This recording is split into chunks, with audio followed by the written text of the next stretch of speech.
Do you remember what your first game console was? No, not the first one you ever played on at a friend's house, or the one your cousin always brought to grandma's, or even the first one your family owned. I mean your first real console, the first thing capable of playing games that you owned. Just you.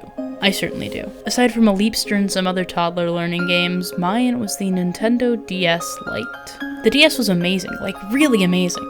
My stupid little kid brain could barely comprehend it. All of a sudden I had access to tons of games relatively easily.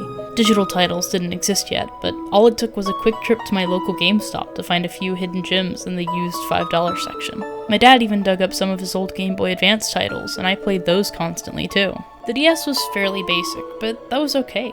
It didn't take much to have fun. Turning the console on met you with a familiar empty screen, but the second you popped the cartridge in, it didn't matter what the home screen looked like. At the height of its popularity, studios pumped out game after game for the DS, and it wasn't hard to find secondhand copies for cheap. As long as you had a couple good games, you could be entertained for forever. But like all consoles, the DS's reign eventually ended, and something new came to take its place. In 2011, Nintendo released the 3DS, and just a few months later cut the price by a ton due to a really poor first launch. But despite this bad launch, the 3DS would go on to be immensely popular, and arguably define an entire generation.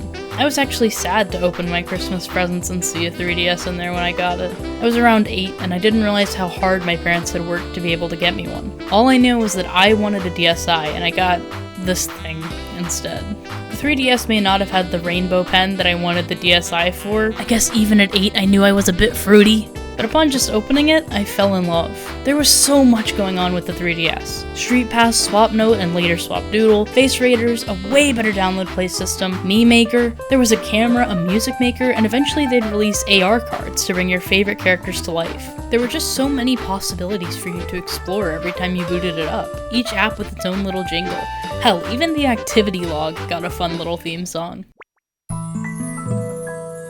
There was so much content on the 3DS, even if you didn't own a single game, you could entertain yourself for hours. I myself can name countless times when I had plenty of games to play, but spent entire days just messaging back and forth with my little brother. The 3DS was full of character and life. Even just the title screen manages to convey that. You can customize it with different themes and colors, and the music that plays on the home screen is simple, but somehow very calm and relaxing. It's almost like a safe place. Returning to it as an adult, I don't have that rush to get into a game that I did as a kid. I can just linger for a bit, and feel that wave of calm that comes with the simple chords of the 3DS home menu.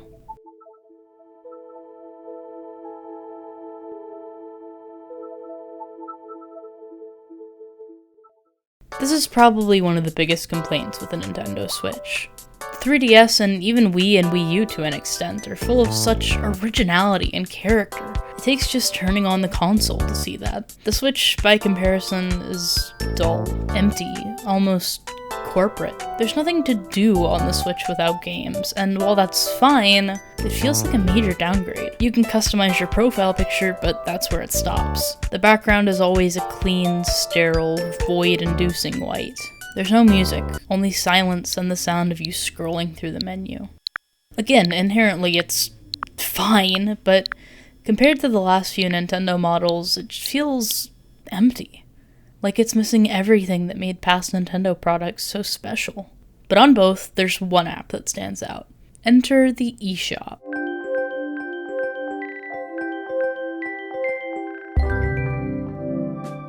With the 3DS came the first time you could download digital games on a Nintendo handheld, and people were really hyped for this. It was packed full of demos, free games, and all sorts of other goodies. But above all, it was way more than a way to shop. The 3DS was where Nintendo would go on to put Nintendo Anime Channel, a service that allowed players to watch all sorts of anime shows for free.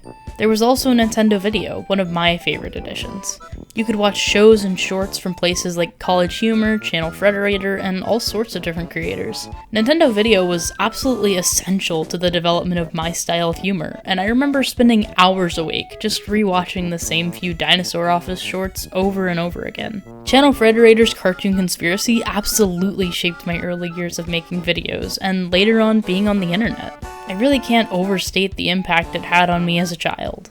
After a while, Nintendo would even start uploading E3s and Directs to the eShop, making it an easy way to stay informed on upcoming games as a kid with little internet access. It was here that I found two of my all-time favorite games. Tomodachi Life is kind of like The Sims for Nintendo fans. You create Miis and then put them into apartment complexes where you can go visit them.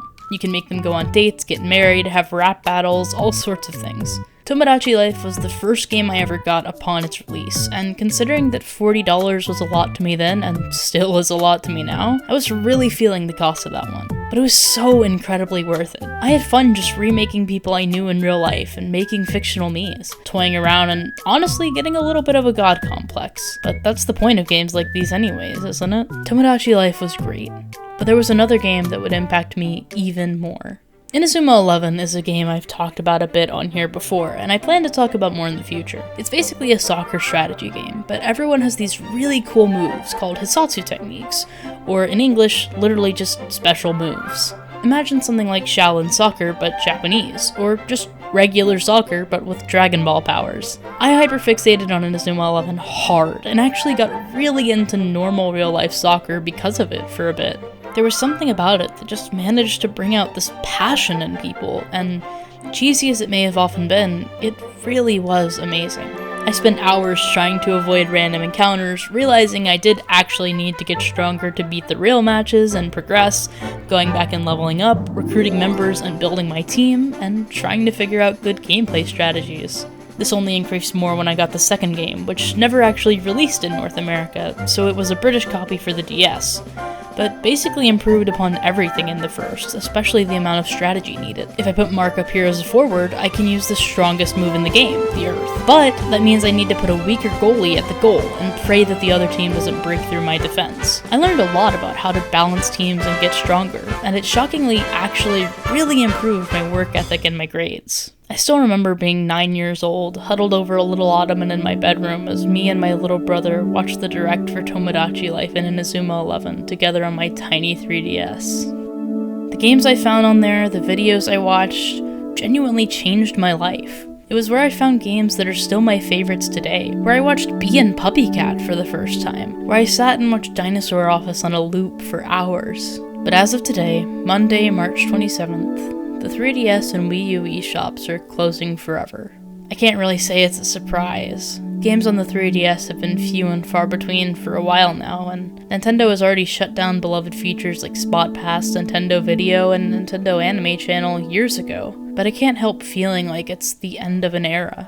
When Nintendo was shutting down service after service, when games stopped coming out for the 3DS, it was fine. We still had everything else after all. But now the eShop, a hub for everything 3DS, is finally closing. And now, so much will be lost with it.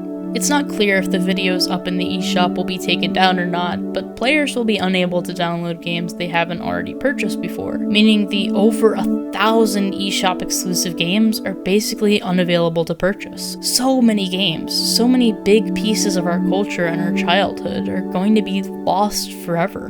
Well, okay, not really. My sophomore year of high school, I homebrewed my 3DS, and to this day, it's one of the best decisions I've ever made. I have custom themes, literally every Inazuma 11 game that didn't get an American release, pretty much any game I could ever want on it, and ports of games that were never even meant to exist on this tiny thing, all for free. It's amazing. But it's still not quite the same. Because the eShop was more than a place to download games. It was a place to discover, a place to find new interests. It was how we learned about things, how we kept up to date with games, how we found content that changed our lives and sticks with us to this day. A place full of character and life. The eShop was everything Nintendo did right with the 3DS. It was a hub for creativity, originality, and discovery. And now it's time to say goodbye. The eShop has served its time, and though the 3DS has been fairly dead for years, this marks the real end of an era. The 3DS eShop was more than just a marketplace for digital games. It was a community of gamers, a library of experiences, and a love letter to the past and future of Nintendo. Goodbye, eShop. You were always going to be the best one. Thanks for everything.